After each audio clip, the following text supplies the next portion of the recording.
हालात देख ही रहा है हर कोई, पाकिस्तान में इस वक्त क्या हालात चल रहे हैं। प्रमीत जी, डोनाल्ड ट्रंप बुली हैं ये कह रहे हैं, और इसके साथ साथ डोनाल्ड ट्रंप तो अब ये कोशिश कर रहे हैं कि $250 के पर उनका तस्वीर छप जाए। जो एस्पिरेशंस है वो अलग ही चल रही है। पूरे विश्व को इस वक्त युद्ध की आग में झोंककर खुद अपने आप को $250 पे उनकी तस्वीर उनको चाहिए। Thanks, Goenka ji, for having me, and good morning from US to all your viewers. Madam देखिए, ट्रम्प साहब ने has not change his stand, और जो एक मेन मुद्दे हैं उनको कभी नहीं बदला है। देखिए, मेन मुद्दा है कि nuclear warheads and nuclear capabilities Iran के पास नहीं आए। That is the right from the beginning, that was one of the main issue.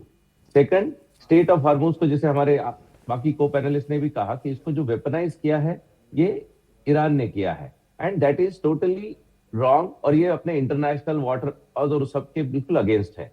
तो उसमें भी किसी प्रकार का कॉम्प्रोमाइज अमेरिका नहीं चाहता है कि there should not be any weaponisation, nor कोई किसी प्रकार का टोल भी वो नहीं लगाए।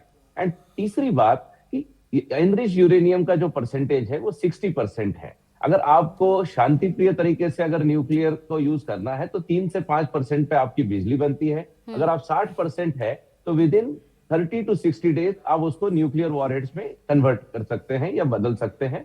और आपके पास अमेरिका ने बड़ा आघात पहुंचाया है ईरानी मिलिट्री इंडस्ट्री कॉम्प्लेक्स को, मिलिट्री को, पर फिर भी आज कुछ हद तक उनके पास मिसाइल्स की कैपेबिलिटीज अभी भी बाकी है। तो इसके रहते you can not take a chance. और आप ट्रंप साहब को नहीं कह सकते, क्योंकि पिछले 7 राष्ट्रपति, अमेरिका के पिछले 7 राष्ट्रपति को यहाँ की सुरक्षा एजेंसीज, यहाँ की डिफेंस एजेंसीज तब ये हमेशा रिपोर्ट देती है कि it is extremely dangerous to have Iran with nuclear capabilities of any sort. तो उसके रहते बाकी सभी लोग विरोध करते थे। ओबामा जी ने भी बड़ा सख्त शब्दों में उनका विरोध किया था, हिलरी क्लिंटन, जो बाइडन, सबने ईरान का विरोध किया था। बट दिस गवर्नमेंट और this regime has taken a firm stand कि इन्होंने अटैक किया, जबरदस्त तरीके से अटैक किया। और क्यों नहीं करेंगे? $1.1 ट्रिलियन जो डिफेंस में खर्चा करते हैं, American defence is by far the most powerful military in the world. ये किसी प्रकार से इसमें कोई संदेह किसी को भी नहीं है। और उसके बावजूद अगर हम ईरान के सुप्रीम लीडर से और ईरान से ये हमेशा सुने कि आप डेथ टू अमेरिका, और उससे ज्यादा मैडम अमेरिकन मेनलैंड पे अटैक करने की तो ईरान की शायद अगले दो जनरेशन तक हिम्मत नहीं हो सकती या काबिलियत नहीं हो सकती।